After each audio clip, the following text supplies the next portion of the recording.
I've hit the button. We're live. And not only are we live, but we're literally live. In person. In We're person. live from South Block. South Block We're all a bit excited. in Glasgow's fashionable merchant city. We're back. Indeed. We're Which back. is freezing. Oh, And the it's big news, well, I don't know if you've noticed, Jules, but only half of Stuart is here. Only half, if that. Where Wow. is the rest of him? It is. Is he in a sweaty puddle on the floor of his peloton bike? yeah. I have lost 3 stones, which is 3 of your stones. which is 50 kilo. No, No, 50, 50 20, pounds. 21 kilograms. 21 kilograms, 50 pounds? I don't know. Must be. It's 2.2 pounds in a kilogram. You know what you're doing. So there you are. I've lost it. Do you know what, though? What? I like fat, Stuart. Well, as I said to you earlier on, there's Fat but funny. fat but funny. I'm not funny That's anymore. my gang. Stop getting into my gang. I'd love to be in your gang. But the kind of terrible thing, there is a fat person trying to get in. You know what I mean? You need a new photo for the website, by oh, the way. I know. I don't. Because you to look say. like... Oh, But he's thin on the website. He's just got no beard. No. I look like a sweaty pedo on the website. I look like. Are you allowed to say that on public? I'm not saying. Yeah, I don't know. Well, I do. I No, mean, but- people have commented that I look a bit creepy. And there is the restraining order. yeah, maybe not pedo. I wouldn't maybe go far. You But just look... I a think bit- you look like a You bit of just a- look a bit... I do look a bit. Oh, I was dirty. going to say you look like a bit of a nerd. Do you know what? He looks like a guy that's been hanging around a bus station Yeah, with a plastic bag. yeah, but enough of my 20s. That's enough of that. Anyway, Stuart, you Hi. look Sharp. The Thank fantastic. you ever so much. The shark looks sharp. you And know. not only has he lost half his body weight, he's also had a haircut and a beard trim. I mean, we didn't quite You know where should to see look him. when he came in. You should see him. Yeah. He's a beautiful specimen of a man. I don't think it's too far to say that I look like a Greek god. Listen, he's on the last hole of his belt. Yeah, his birthday His belt. birthday belt. My birthday belt, which was popping, which I wouldn't say was a motivator, but it certainly wasn't a thing. And then, but now I need to get a nail in and put another hole in it. So that's the big news. And obviously, when we get back man. on the office and we start eating again, Oh, I'm going to be Probably. a highly functional alcoholic and ice cream eater. I mean, you must have given up booze as well, and that's Gave up. I didn't give up anything really. Just everything in moderation, Chris. Oh, look at Everything you. in oh, moderation. listen to him. You know, I gave up booze for 4 months. I had my first drink on Thursday night. Oh man, that's amazing. So It it's was just me boring. I don't recommend it. Sobriety is overrated. You Yeah. two have definitely changed. We have changed. No. That's the thing with lockdown. Just wait till you hear a part of the rest of this I podcast. know, though, right? that has Okay, not changed. all right, let's Right, let's do go. it. Play the music.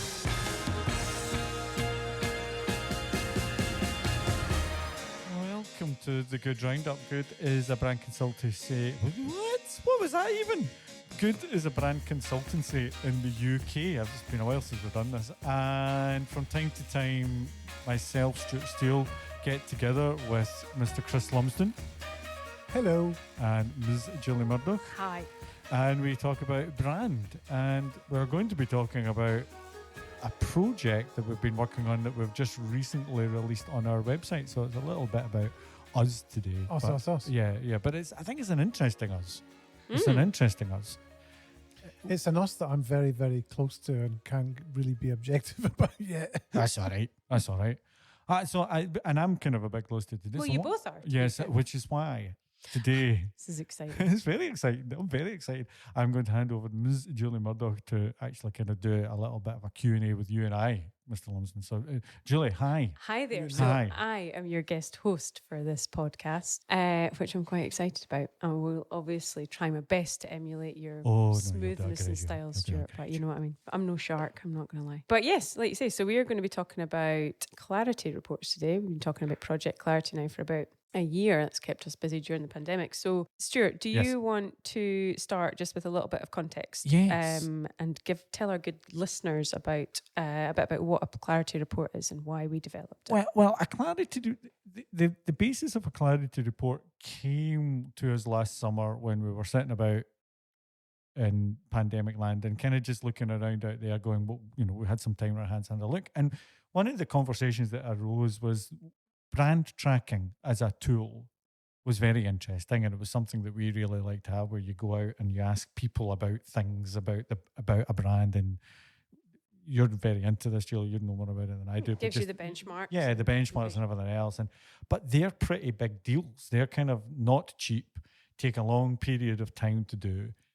And we were thinking, is there anything with all the data that sits out there in the world? Is there any way that we can pull quickly something together that gives us a snapshot of how brands are doing in the digital sphere? Because obviously that's where all the data is kind of collected and it's easy to get hold of, and using open source data and some intuition from our point after all the experience we've got with brands, and try and pull all these threads together so that quickly we can give a report, primarily to start off with us because we're curious in a particular sector, to then go, look, this is how a brand's performing. So more in the kind of in real time as opposed to longer term traditional brand tracking. Yeah. So it's just a kind of snapshot to go, you're doing good here, not great there, and could improve here, and you're doing really well there. The interesting thing is then when you take that report and you've pulled all this data together and then presented it, is then expanding it to your competition. And that's where it gets interesting, because then you can see how you benchmark. It plays to one of our core beliefs of simplicity, doesn't it? We keep telling clients about being, if you're simple and you shun complexity and you communicate coherently and consistently with customers over a long period of time, then the chances are you'll outperform better competitors. So we wanted to kind of create a snapshot to say, this is how you're doing versus the category. So in just playing devil's advocate then for a minute, and you kind of touched on this, Stuart, in terms of the plethora of data that is available, more so now than ever, arguably. What gaps or what problems does a Clarity report solve that other solutions, be it research, be it big data, don't? What was there something that we identified that kind of led us down this path? Yeah, I think it was about bringing it back to what we do on our day-to-day, which is brands. So the social tracking stuff is around sentiment, and while sentiment is useful, it's more about, do people like you or not? Do people have a good opinion or not? And we're kind of taking it away from that to kind of go, how is the brand performing? And to Chris's point about communication coherently and consistently, and if you do that ongoing, then you'll be able to outperform your competitors. And that's what we were trying to understand. And what happens is, taking the Clarity report is built of 7 individual sections, and then when you do the first kind of 5 section, the output is the benefit is, and we'll come to that in a minute about what the 7th section. But in theory, if you're performing well in these 6 categories and the results come out in the 7th, then you should be performing better than everybody else. And so far, what's interesting is when you actually start to look at it, that is the case. And I think it's interesting the way, the way that we work and the way that when we audit clients and present to them their strengths and weaknesses, this is kind of what we do anyway. So we're just creating a report out of it. So we analyze their brand assets. We look at their, you particularly, Stuart, are delving into the analytics and how they're performing digitally. I guess what we're doing is taking, as you say, what we do on a day-to-day basis and creating it into a report format. And I think what's kind of nice about doing it in the category is the challenge sometimes when doing a competitive report for a client particular is that you're focused on one specific challenge. Yeah. What's been nice about this is that because, we're looking at clients that aren't ours, that you've kind of got to get as much information from else, and then you've got a level playing field to go, you're doing better than here than there, rather than us adding in a bias to that competitive review. We've mapped out what we want to measure, and then we measure everybody across the board as opposed to picking things out and everything else. So it's been interesting just trying to work out what it is we're trying to measure, and to get and to ultimately, that's why it's called Clarity, to provide a clarity in the amount of data and how the brand's performing against other people that you can easily understand. The interesting thing, and sometimes the challenge with brand tracking, is that you can start to put your own biases in that, whereas what we're doing is just looking at the data and kind of go, well, look, and we've shown it to people and they go, but, and the but question comes up and we go, well, look, that's just the data we've got. And this is what the data is showing us. And when you look at the same benchmark across all these brands, this is where you're coming out from. So it's been really interesting just to look at it from that perspective. Yeah, I mean, it's about catalyzing conversations, we've said, isn't it? At least we've got a perspective and a point of view. A lot of that comes from all the baked-in experience we have, so we can look at categories and quite quickly get to grips with what are the conventions, what's happening in these categories, what are the brands doing, and we're able to quite quickly, assimilate that and create this report. A lot of it's been automated, with the guys here, the digital team. But Right. it's Combine the interesting. data Yeah, with it's the exciting. expertise. It's exciting, and Mhm. who knows where it'll take us? But it's interesting, and hopefully clients will find it interesting.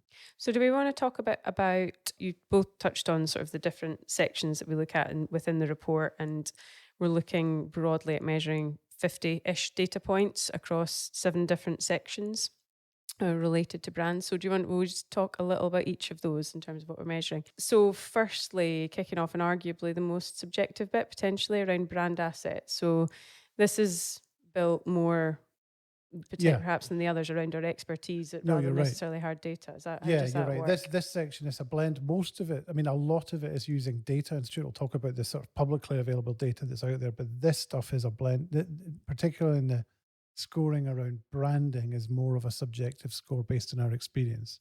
So in this sense, we're looking at the brands in the category and measuring, giving them a score around how good their identity structures are, how good the typography is, how good they are at kind of parsing out information through headlines and hierarchies and dividing up information, which is really important, especially online. We're looking at colors, we're looking at imagery, we're looking at simplicity and clarity of the execution. All these kind of So the elements are real getting core scored. sort of Yeah. brand building blocks. And as I said, these are the sort of cornerstones, if you like, of how we measure our clients' brands as well. So all we're doing is bringing some data to that and scoring them. And then moving on to the second section, which is focused on language, brand language. And this Similar. is something that we talk a lot about, and we've talked about in previous podcasts about the importance of brand language.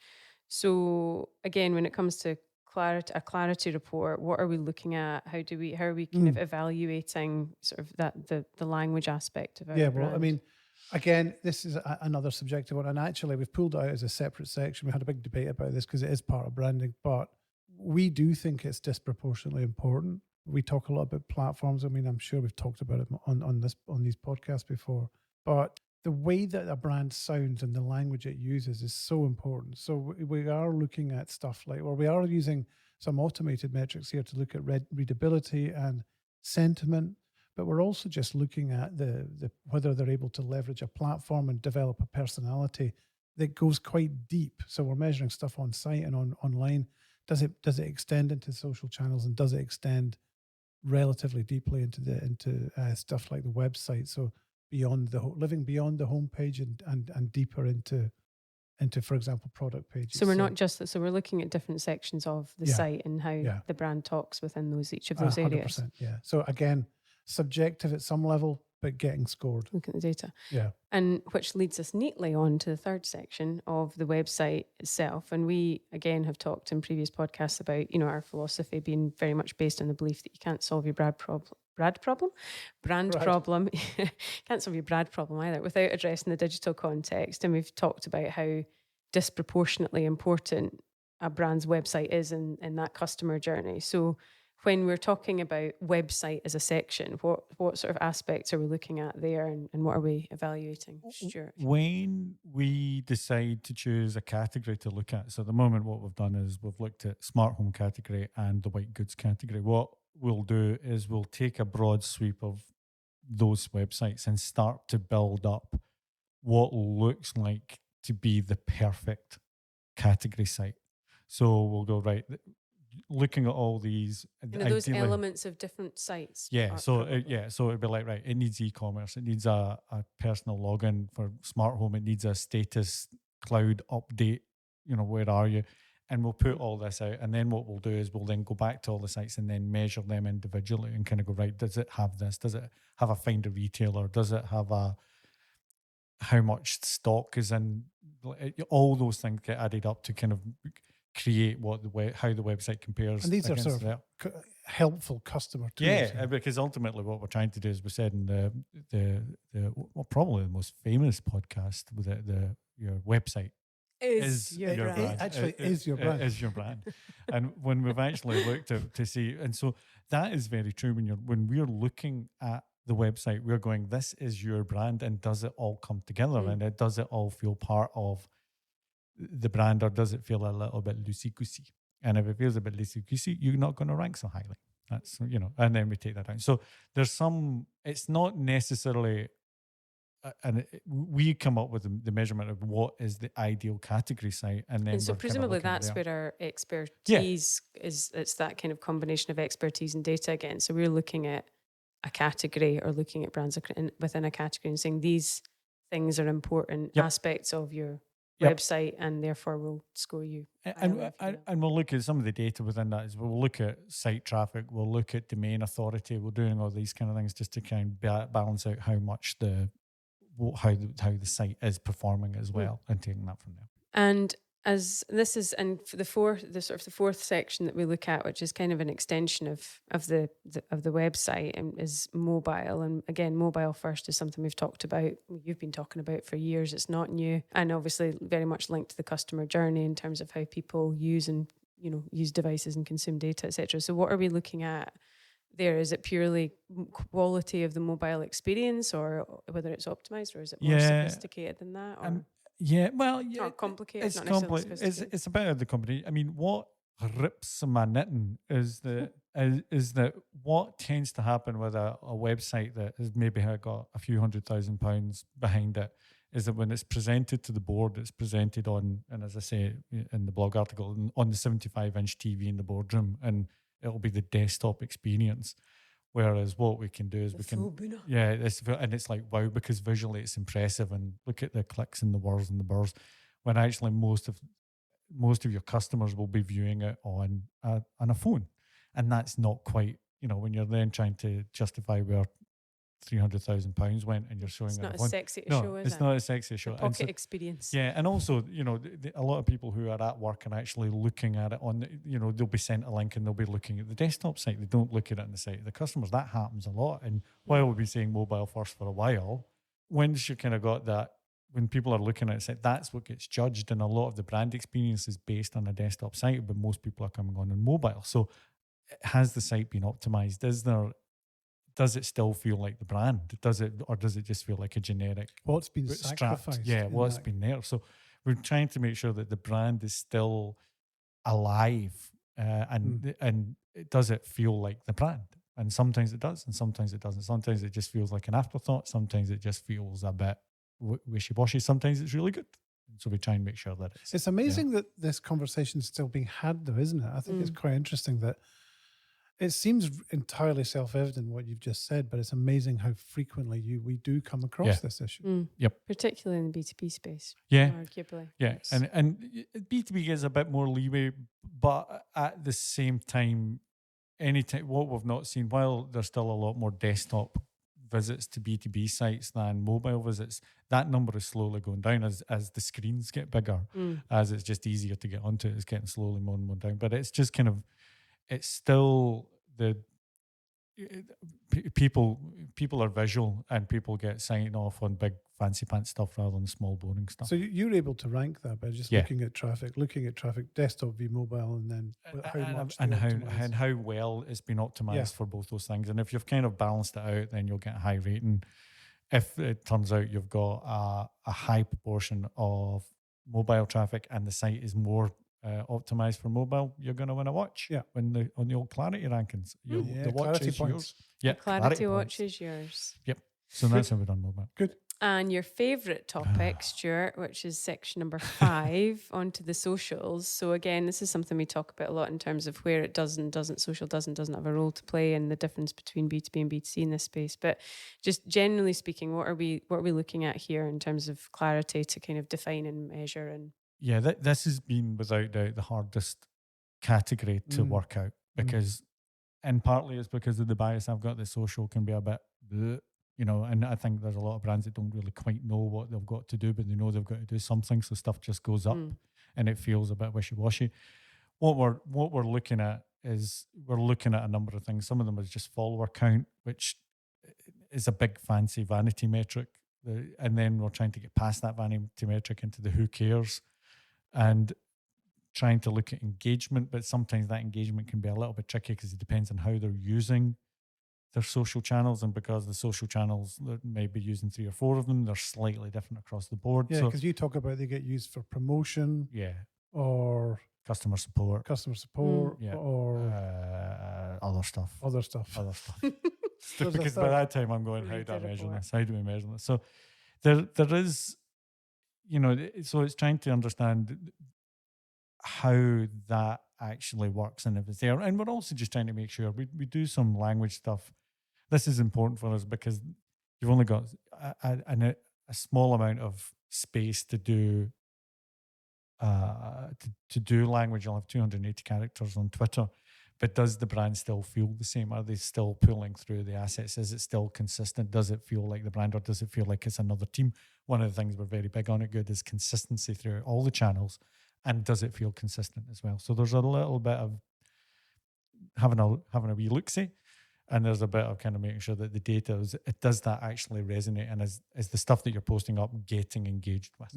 Community building was the third. So promotion, community building, and customer support. Community building, I've got thoughts in that, but that's another podcast. That's for another podcast. So that's another podcast. That's for Brand Bollocks series part 2. Is your community building? Off.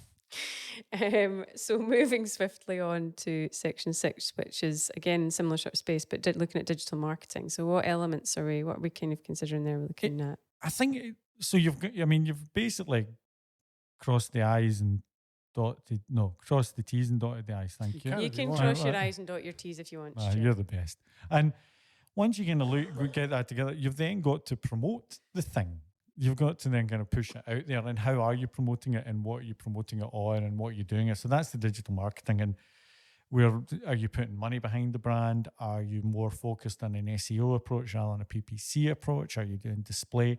So we kind of take this and go and spend on it, frequency of ads, amount of keywords you're looking for, your share of organic search, brand search, and non-brand search, a whole lot of things that are publicly accessible, and we pull it all together and kind of take it from there. So that is really how much are you then promoting the good work that you've done in the last categories and pushing it out there. Nice.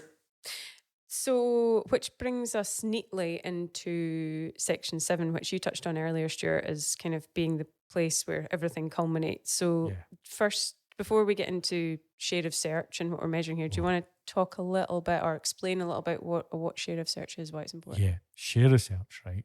You're sitting down. You got your hard I've got my pen poised above a bit of paper. I love share of search. Chris, write this down. You're writing it down.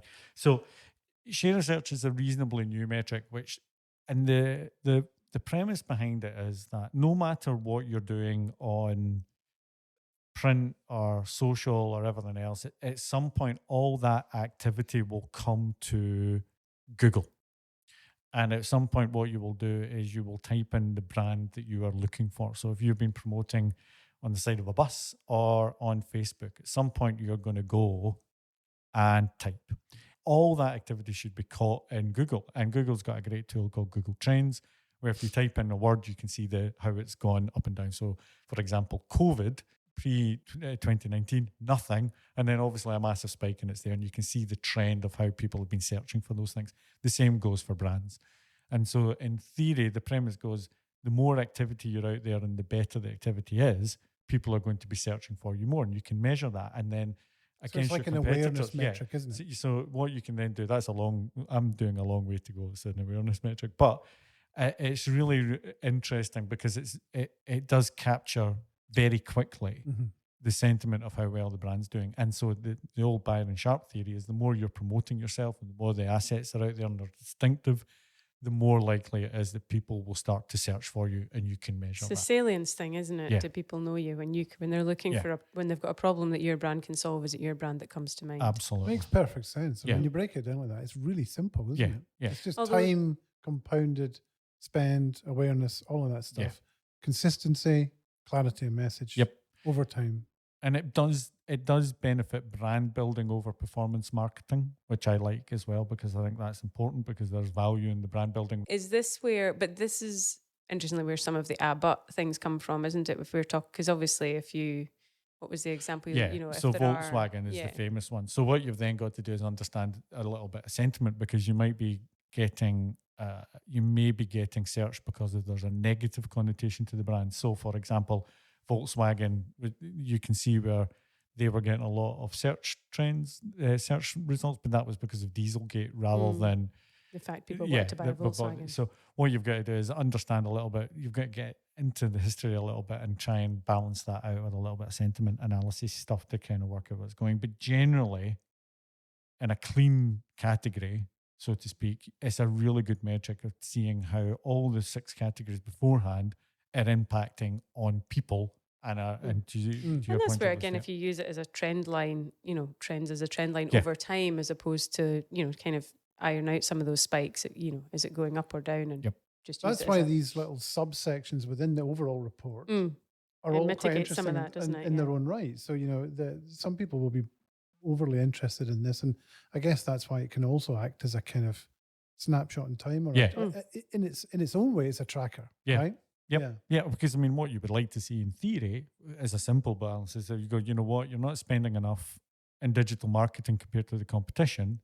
And hopefully what you would then do is if you spent more money, in theory, people will then know you more. Yeah. And that would reflect in share of search. And so that would push up. So it gives a very broad perspective of brand activity or marketing activity as a whole. Yeah. I was just going to bring us on to who are these for? We've talked a lot about the detail of what Clarity Report is. Who's it for? I think we mentioned it earlier, that this competitive context is really compelling. We all want to see how we're doing against our peers. And I think marketing people are no different. They want to know how they're performing against the competition. So that's I think that's what's beautifully simple about these reports, is it places you in a stacked rank format to go, are you at the top, are you in the middle, or are you at the bottom? And therefore, what do I need to do to move up and down? And I think that was important for us when we were coming up with it, is that it's actionable. Yeah. That it's not just here's the report, great, what do you do? And I think sometimes brand tracking can be a little bit, what do I do with these 70 slides? That's one of the things that you've talked about. You talk about the difference between big data and meaningful data, and I think that's it's the so what at the end of it, isn't it? Is it what do I? These are a bunch of observations about my brand, but what does that mean? What do I now do? And I think the interesting thing with the Clarity Report is it kind of gives you some direction and steer in terms of what those next actions might be in terms of priority. Yeah, and they're not going to be perfect. Some people are going to look at them and go, yeah, but I don't believe your data. I don't believe this. I don't believe that. That's fine. Great. Pick holes in it. But at least we're crystallizing our opinions into some sort of value and being prepared to get behind it and argue it. Yeah, and I think one of the things that I've written about on our journal on the website is how bad reporting can be, because you've kind of got... we've worked with CMOs who don't need to see all the detail. The great thing about this can be one slide and going, this is how we're performing against these competitors. And then you get it because it's like, there it is. Or if you want to know more, you can go into more of the detail about why you're at that level compared to the competitors. And that's the great thing about it. So the report can be top line, or it can get into the detail and say, well, actually, you're spending X, they're spending Y, or you don't have these things on your website compared to the competition. There's things that you can absolutely do to build up your brand, and I'm really quite proud after 9 months of creating something that, because there is the scary moment when you're doing it, you go, does this mean anything? Yeah, but we've poured a lot of time into it. Yeah, and there is something that I think is really useful for those marketeers who are A, trying to improve the brand, and B, trying to easily explain to other stakeholders the work that they're doing and the impact that the work they're doing is having on the brand. So, summing up then. Oh, okay. So we've got a couple of reports that are live on the site. We've White Goods Report and Smart Home. Oh, we as do. Examples. Yep. What are we asking people to do? Just have a look if it's interesting and find out a bit more and give us a shout with any questions. I mean, obviously what's interesting is that it's that kind of interesting, scary moment where you've worked on something for 9 months and it's been a team of 4, 5, and then you've opened it up to the company, which is then a team of 20, 25, and now you're opening it up to the world. And there's going to be things that we've missed. And I'm quite interested in the feedback and kind of go, what... It's not one and done, is it? No, it's not one and done. And I think we're on a journey with this, and I would be interested in what people think about it. Do they think it's useful? What would they say is missing? Is there a category that they would like to explore? So I think it's a useful tool for marketeers. I think it's not finished, and I'd like to get their feedback as to what they would say. We'll always be improving it. Yep. Yeah. Okay. That's clarity. Oh, That is Project Clarity. that It's- is Project It's Clarity. been an eventful It's- pandemic. It's we've given birth to clarity after Oh, 9 Christ. months. Oh, God. Shit. After Oh, It's all horrible going weird. analogy It's to all end on. going Yeah. weird. there's Shit. something. It's all got terribly weird. It's a bit of a metaphor, Yeah, a Yes. kind of birthing metaphor It's for you there. Chris's good baby. Yeah, it's a baby. no. Nice, but yeah, interested to hear what people think. Yes. Have a poke about on the site. see what you Lots think. of- Give us a shout with any I'll questions. put it in the show notes. There'll be links in the show notes. Right. Happy days. Thanks, Till folks. next time. See ya. Bye. Bye. Ciao, Bye. ciao.